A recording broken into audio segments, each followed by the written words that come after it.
The glass doesn't fall. It detonates. 1 second, it's in her hands, trembling, but steady enough. The next, it's in 30 glittering pieces across the white marble, and the silence that follows is the kind that presses against your eardrums, the kind that makes everyone in the room suddenly very interested in their shoes. Kang Joon-Ho doesn't look at the glass. He looks at her. He has done this his entire career. Watched people. Not out of curiosity, out of calculation. People are variables, manageable, predictable. You learn the signs, the jaw that tightens before a lie, the smile that never quite reaches the eyes, the stillness of someone who has learned that movement draws attention. He has filed away 1,000 faces like folders in a cabinet, neat and ordered and mostly forgotten. But her hands are still shaking even now that they are empty, and something about the way she folds into herself is wrong. Not embarrassed, not clumsy, practiced, like she is already rehearsing the apology, already calculating how much smaller she can make herself, already bracing for something that has not happened yet, but clearly has happened before. He is standing at the edge of the room. He had been leaving, coat on, keys in hand. Finished with this evening before it had fully begun, he does not leave. His gaze drops. There, just below the sleeve, she pulls down a half-second too late, is a bruise, yellowing at the edges. Old enough for time to have started softening it, fresh enough to still tell the truth. The shape is wrong for a fall, wrong for carelessness, right for a hand. Who put that bruise on you? The question leaves him before he decides to ask it. The room does not hear. Somewhere between noticing the bruise and speaking, he has crossed the distance between them without fully realizing it. His voice is low, meant only for her. She looks up. Something moves behind her eyes. Surprise first. Then the shutter comes down. I tripped, she says. Clumsy. I'm always, you're lying. Not harsh, not loud, not even accusatory. Just true, flat and certain as a locked door. She blinks. People do not say that to her face. He can tell by the way her mouth stays half open, the excuse dissolving before it can fully form. She is used to being believed, or at least to people pretending to believe her, because it is easier, because it keeps the evening smooth, because no one wants the burden of knowing something they might then be forced to act on. Joon-Ho has never cared much about smooth evenings. I tripped, she says again, quieter this time, but her eyes say something else entirely. They say, please, do not push this. They say, I have already decided you won't. They say, I am so tired. He looks at her. For a long moment, he has. A rule one he has kept without exception for 34 years. Simple, clean, do not interfere. People make their choices. People live in the fires they build. It is not his business, not his problem, not his weight to carry. He is good at distance. He has made distance into discipline, into instinct, into armor. The bruise does not care about his rules. Okay, he says. She exhales. For now, he adds. Then he turns and walks away. But Kang Joon-Ho does not put his keys back into his pocket. He stops at the door, one hand resting on the frame, and makes a decision so quietly, it barely feels like one at all. The kind of decision that does not announce itself until much later. When everything has already changed, he will find out. Not because it is his business, because she looked at him like no one had ever asked before, and that is not something he can walk away from. Amara learns quickly that the easiest way to survive a room is to become part of the furniture. Keep your head down, move quietly, smile when smiled at, disappear when not needed. She has refined this into an art form, the careful architecture of invisibility. It has kept her safe for 2 years. It has kept her breathing. And then Kang Joon-Ho started watching. She feels it before she sees it. A weight, and specific and unblinking. The kind of attention that doesn't wander the way a stranger's does. He's not looking at her the way men usually do, cataloging, assessing, deciding. He's studying, and there is a terrifying difference. He comes back to the restaurant 3 times in 1 week, different hours, different tables, always alone. Always with that same stillness, that same glass of whiskey, left largely untouched, while his eyes track her movement across the floor, like she's something he's trying to solve. On the 4th visit, he asks her name. "Amara?" she says. He says nothing, just nods, slow and deliberate, and she gets the distinct sensation that he already knew, and that the asking was not for information, it was a test of what she doesn't know. She doesn't want to. The questions begin small. "How long have you worked here? Do you live nearby?" She answers with half-truths, the way she always does, close enough to real, that they don't raise suspicion, far enough from true that they protect her. She is practiced at this. She is excellent at this. But Joon-Ho is more excellent. It's Marcus, the line cook, who tells her, mentions it like it's nothing that Suit, who always sits at table 4, asked me what time you usually finish. He says it with a laugh. She does not laugh. That night, she glances toward the street when her shift ends. Kyle is there, as always. Leaning against the wall across the road with his hands in his pockets and his eyes like a locked door, watching her walk out like she's property that wandered too far. She feels the familiar collapse in her chest, that particular dread she has learned to fold small and tuck somewhere she doesn't have to look at. She doesn't see Joon-Ho, but Joon-Ho sees Kyle. She learns this later, much later, when it already matters. That he stood 2 buildings down and watched for 18 minutes. That he noted the way Kyle's posture shifted when she appeared. The ownership in it, the threat. Joon-Ho doesn't chase problems.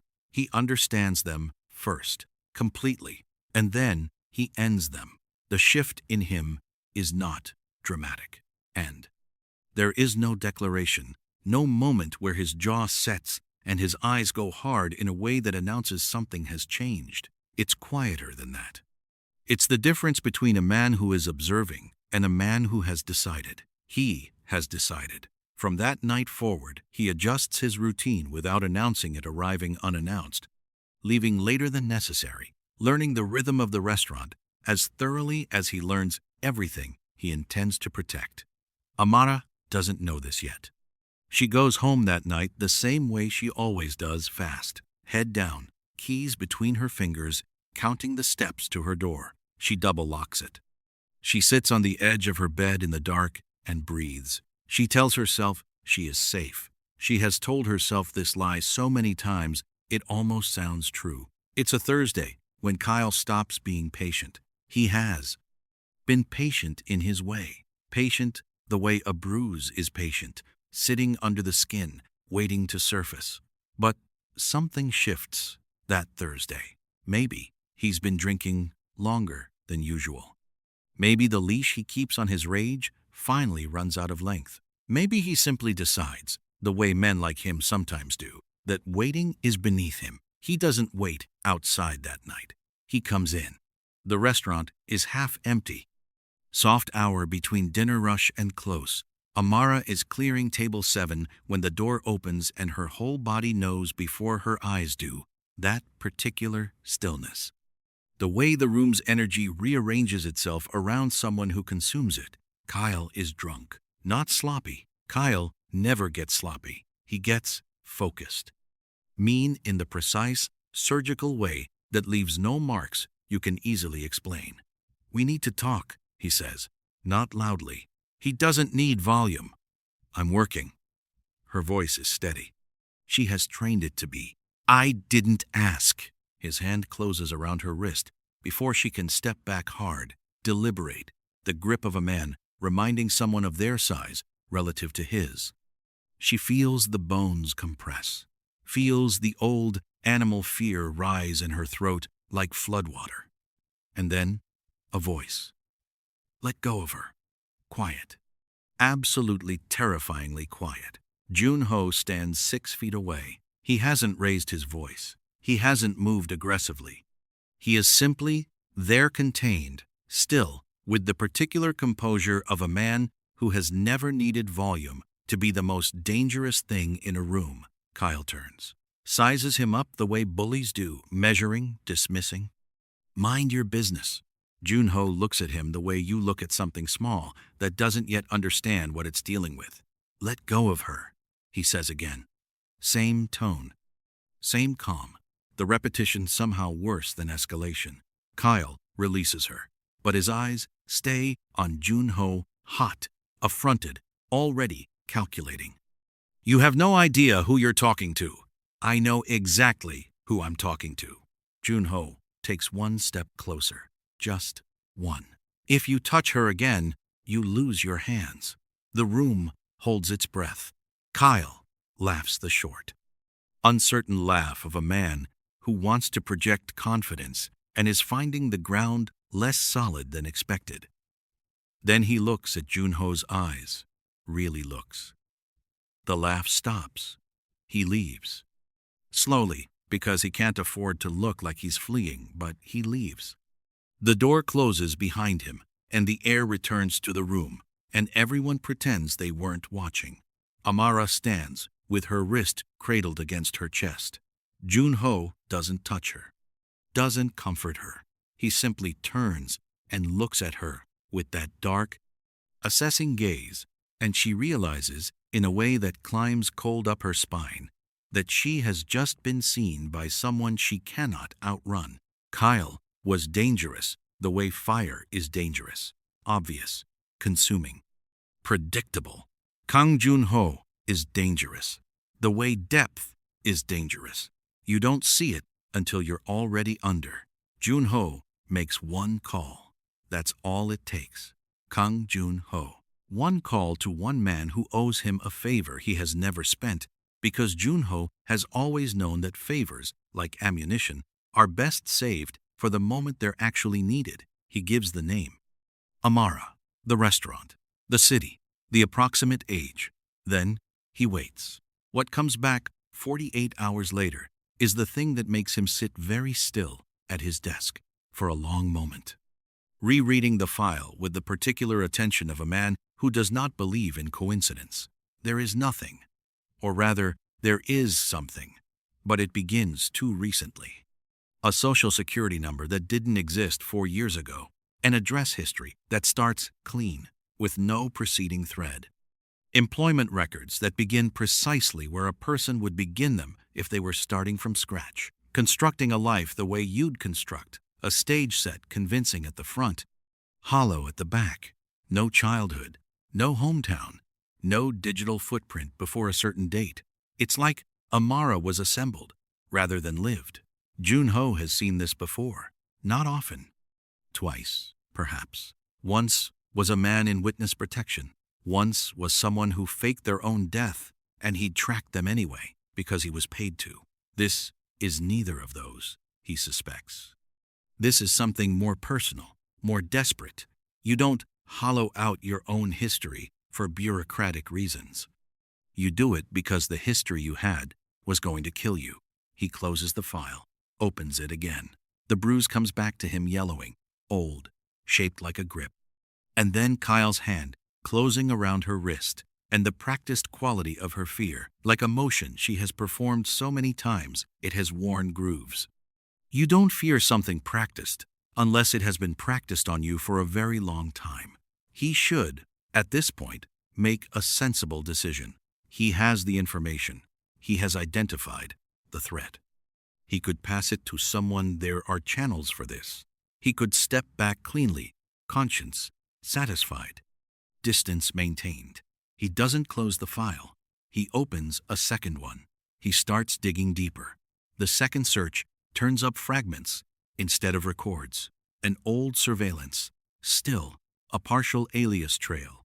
One erased hotel registry entry with the name Zara attached to a face that is unmistakably hers beneath different hair and harder eyes. Because Amara is not hiding from something. She is hiding something. And Kang Joon-Ho to his own private acknowledgement, has never been able to leave a locked door alone. She's closing up alone when he comes. The last table gone, the chairs half-stacked, the low-light doing what low-light does, blurring edges, softening the hard geometry of the room into something almost gentle. She doesn't hear him until he's already inside, which tells her he knows how to move without wanting to be heard. And that tells her more than she'd like. The restaurant is closed, she says. She doesn't turn around. I know. She turns around. He's standing near the door with his coat on, hands easy at his sides, no posture of threat, no crowding. Just that presence of his, that gravitational quality, filling the space without effort. I need you to leave, she says. Tell me the truth first. The words hit her somewhere below the sternum. Not because they're cruel. Because they're certain delivered without drama, without accusation, as simply as someone who has already decided they will wait however long it takes. I don't know what your name isn't Amara, he says it quietly. You didn't exist 4 years ago, and the man outside your restaurant every night isn't just an ex-boyfriend. He pauses. Tell me what I'm missing. The silence stretches. She has been in silences like this before, the kind where your options narrow in real time, where the exits you assumed were there turn out to be walls. She looks at him and sees no cruelty in his face. No leverage being held over her head, just the unbearable steadiness of a man who will not be managed. She breaks. Not loudly, not dramatically. The way a structure breaks when it's been holding too much weight for too long quietly.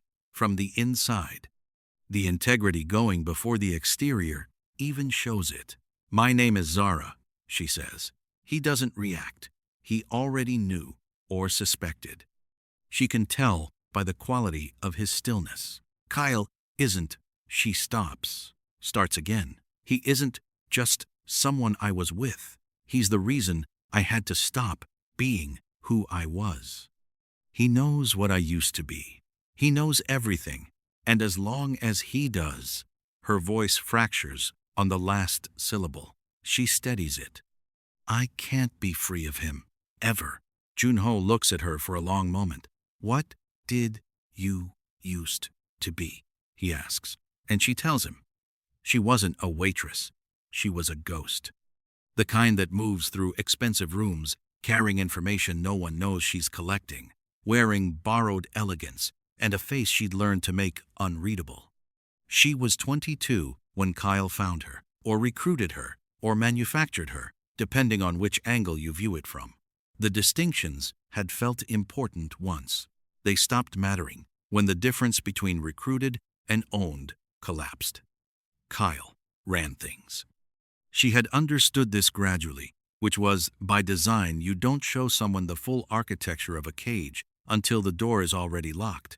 He had connections in places that made powerful people careful. Money that moved without explanation. Influence that worked like gravity, invisible until you tried to leave its field. She was useful to him, exceptionally so. She was smart, and she was adaptable, and she understood how to be exactly what a room needed her to be.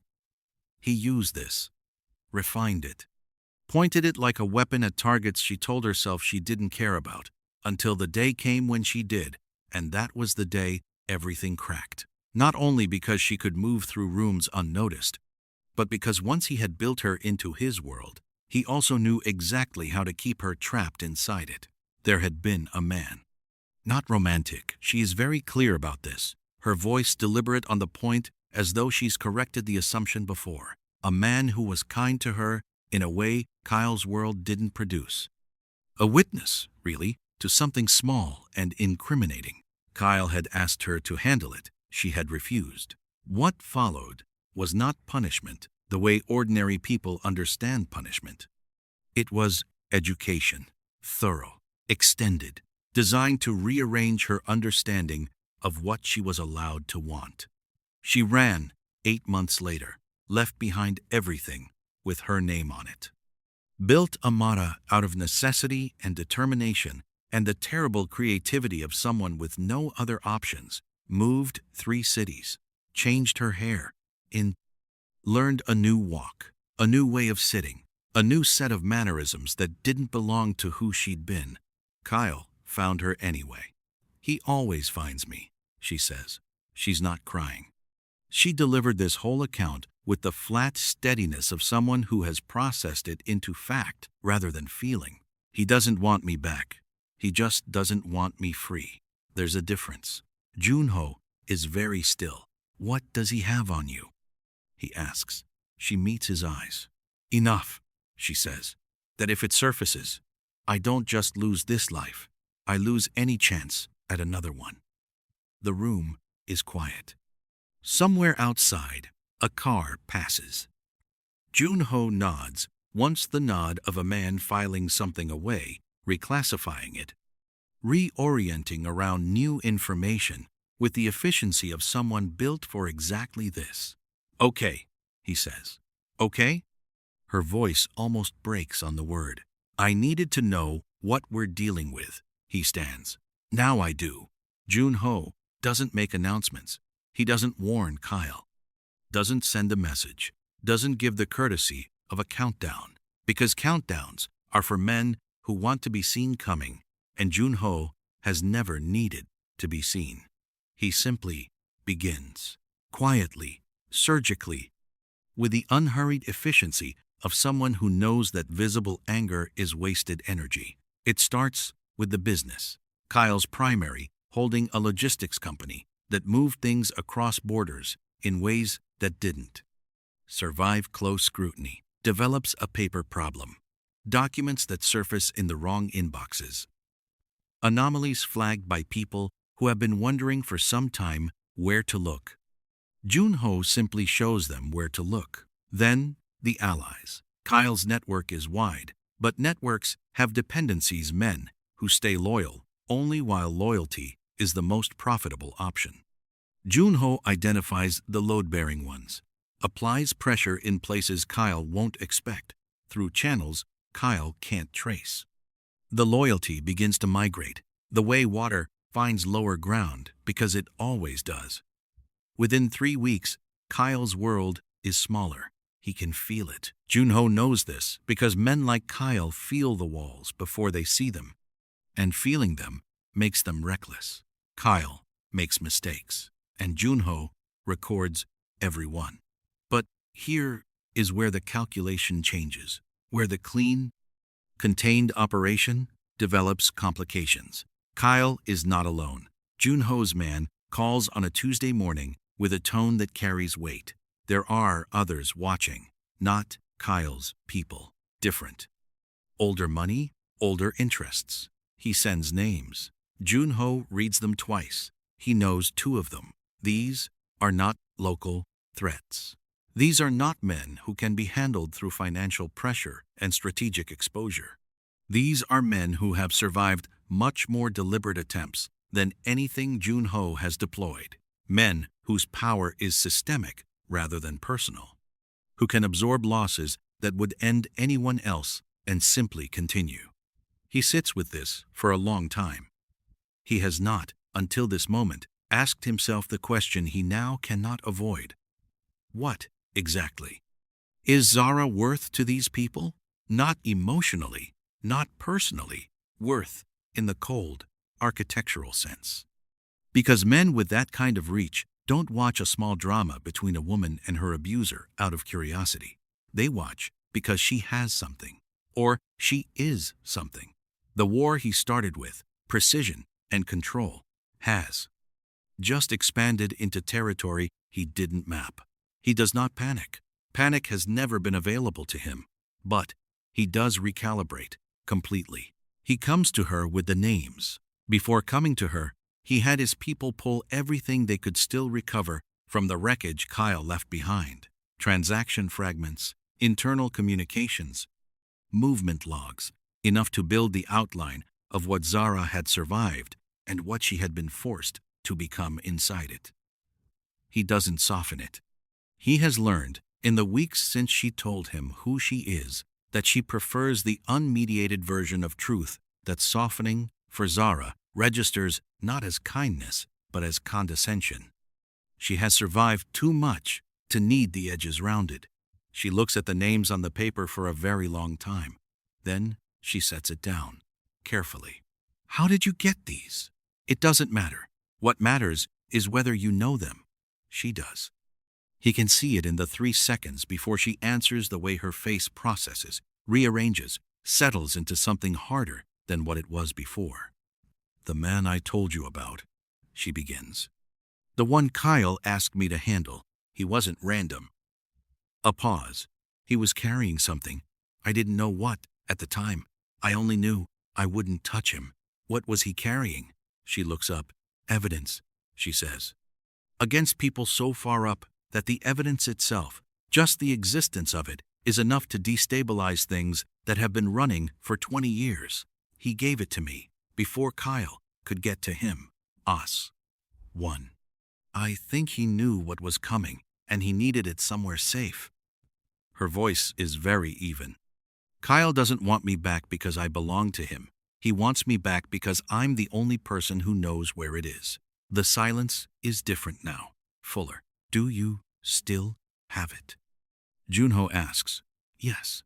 He looks at her across the table in the low light of her small apartment, with its double-locked door and its single window and its careful, deliberate bareness, the apartment of a person who owns nothing, they can't abandon, and he understands now, with full clarity, the actual dimensions of what she's been carrying, not just a past. Not just an abuser, a detonator. Something that could bring down men who have never once faced consequence, who have moved through the world with the impunity of those who own its levers. And she has been sitting on it in a 1-bedroom apartment, working double shifts, calling herself Amada, and keeping her head down and simply surviving. He feels something he does not have a clean name for. Not admiration, exactly. Not pity. Something that sits between those two and partakes of neither. You've been protecting it, he says. I've been protecting myself, she corrects. The evidence was insurance. Against who? Against everyone. She meets his eyes. Including you, he holds her gaze. Fair, he says. Kyle disappears on a Friday. Not dramatically. Men like Kyle don't get dramatic endings, no confrontation in the rain, no final words. He simply stops being a problem the way a sound stops when the source is removed. There one day, gone the next, his holdings frozen, his name now attached to documents that will occupy lawyers for years. The others, the men with old money and older interests, receive the evidence in a form they cannot ignore and cannot trace back to Zara. They have their own survival to tend to now, their own fires to manage. Not because justice suddenly found them, but because men like that turn inward the moment survival becomes more urgent than pursuit. The watching stops. The shadows retreat with the particular efficiency of people who understand when an investment has become a liability. It takes 11 days to end the part of it that can reach her directly, 11 days to fracture Kyle's. Leverage, redirect the evidence, and make Zara too expensive a target to pursue openly. Joon-Ho doesn't celebrate. There's nothing to celebrate. A threat neutralized is simply the restoration of a baseline that should have existed already. He files it away the way he files everything. Clean. Done. Except it isn't done. Zara is standing in his office, and she came herself, which already says something, because Zara does not go to people. She has spent years ensuring people cannot find her, and she looks the way she hasn't looked since any of this began, not guarded. Not performing the careful blankness that has become her default setting. She looks undone. Not broken, there's a distinction. Undone, the way something is undone when the armor is set down. Raw at the edges, more present than he's seen her. It's over? She asks. It's over. She absorbs this. He watches the processing happen in real time, the recalibration of a person who has not known the feeling of over in a very long time, who has to relearn what safety feels like in the body, because safety, for her, has been an abstraction for years. She looks down at her hands. I need you to understand something, she says. And her voice is different. No more precision, no more deliberate steadiness. Just truth, unprocessed. I am not what you think I am, what I was, what I participated in, even unwillingly, even at cost. It's real. It happened. I can't make it not have happened.